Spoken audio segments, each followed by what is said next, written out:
Hello friends, I am Dr. Megha Sharma, Associate Professor at Department of Pharmacology, R.D. Gari Medical College, Ujjain, and researcher at Karolinska Institute, Stockholm, Sweden. I am also collaborator and campaigner of Indian Initiative for Management of Antimicrobial Resistance. I have been working in the field of antimicrobial resistance and leading hand hygiene campaign for several years now. We have conducted workshops and training sessions for healthcare workers in different medical institutes. For example, All India Institute of Medical Sciences, Bhopal.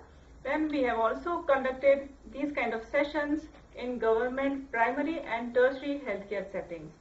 We have conducted campaigns and workshops for community in different educational institutes. We have also conducted this kind of campaigns in mass gathering, for example, Kumbh Mela. I am thankful to Dr. Ashok Tamankar, National Coordinator of IIMAR, for giving me this opportunity where I can disseminate this message to spread awareness about antimicrobial resistance and hygiene. What is antimicrobial resistance? It is a situation where bacteria are not responding to the medicines, for example, antibiotics, which were capable to eliminate the bacteria or the infections before. And remember, antibiotics are the only drugs that are effective to treat bacterial infections. Antimicrobial resistance is today's reality, and it increases cost of treatment and result in prolonged stay in the hospitals and then need a lot of resources, as well as it increases morbidity and mortality rates. So what could be done? What should be done? The first thing can be done is to prescribe antibiotics only whenever it is needed or indicated and the infection is confirmed to be bacterial infection. Then the prescriptions are to be adhered with national, international or local prescribing guidelines. And of course, the prevention is better than cure. So we have to prevent the resistance, development of resistance and spread of infections. And that can be done with a very simple thing, which is hand hygiene. Hand hygiene only when it is done with appropriate manner. How can you perform hand hygiene? There can be two methods to perform hand hygiene depending on the material that are available to you. So if alcohol-based hand rub is available to you, then you can perform hand hygiene using alcohol-based hand rub. And if the alcohol-based hand rub is not available to you, it's fine. Just go for hand washing with soap and water. This is the best way to maintain hand hygiene and prevent spread of infections. So let's start with hand washing using soap and water, which is universal and most feasible way to maintain hand hygiene. First of all, I think you have to do it with me. So come on, let's do it with me. First of all, you have to, then you wet your hands like this. Yes, you have to do it. Then you take soap and lather it, rub it between your palm. Then lather it and put the soap aside. Then you have to rub against the palm each other. Then with the lathers, you have to turn your palm back like this and then rub it into interdigital spaces. You see the spaces in here, so you have to rub it completely like this. Don't keep your palm up like this. You have to do it really against the palm and the back of the hand. Then you have to repeat it with another hand like this. Okay, then you have to face palm to palm, cross it interfaced with all the fingers, and then you rub it against the palm. So after this, you have to make a bond.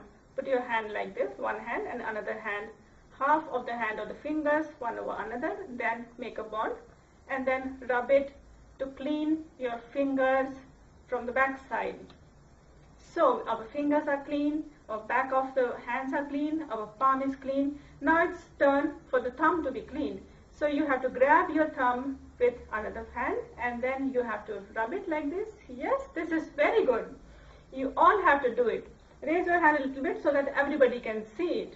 Then you have to grab your another thumb with another hand and then you rub it like this.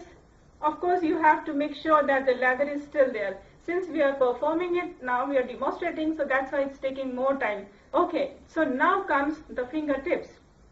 You have to join your fingertips like this, and then you have to move it clockwise and anti-clockwise. And again, we have to repeat it with another hand, like clockwise and anti-clockwise. Well, we shouldn't forget to wash our wrists. So here, rub it through your first wrist and the wrist of another hand. So then we are done with the rubbing, and what we have to do is we have to wash our hands. So we wash our hands under the water.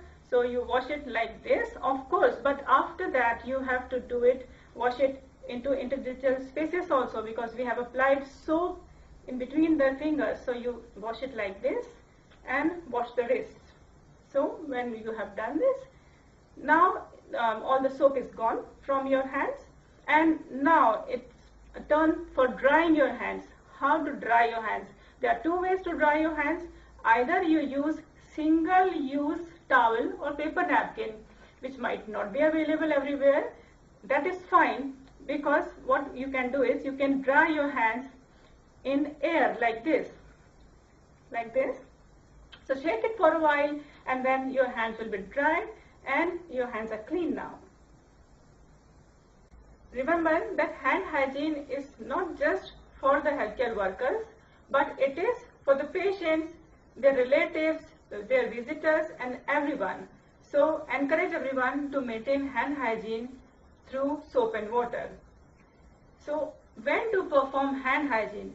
And now I am specifically talking about healthcare workers, when they should perform hand hygiene, either using soap and water, hand washing, or using alcohol-based hand rubbing. So whatever you choose depends on you, but when you should do it, WHO has recommended 5 moments for performing hand hygiene. So we should stick to that 5 moments at least and perform hand hygiene. Of course, you are free to perform hand hygiene whenever you think that you need to perform hand hygiene. For example, if your hands are visibly soiled, or you feel dirt, or you think that there is some dirt in your hands, then you just go and wash your hands. What are those 5 moments when you should perform hand hygiene? Let's count it. Let's see it. The first one is before going to a patient. Second one is after visiting a patient. Then these two go together, before going to the patient and after coming from a patient. Then the third one is before performing any aseptic or clean procedure. Then the next one is after performing the procedure. Then the fifth one is after touching patient's surrounding. And the surrounding includes patient's bed, intravenous stand, or table, or anything other than a patient, but which is surrounding the patient, which belongs to the patient. So all these 5 moments are recommended for maintaining hand hygiene using soap and water or alcohol-based hand rub. I would like to share something with you, that we have prepared an alcohol-based hand rub at our setting, and we have named it Micro Kavach. That is registered with us, that is based on WHO formulation. Now you have learned how to maintain hand hygiene, when to maintain hand hygiene, and what is appropriate way to do hand hygiene. It's now your responsibility to disseminate, to spread this word out in the community, among your colleagues and everyone out there in the world, so that they can be a part of team, the team which will improve hand hygiene universally. So, welcome and thank you for watching.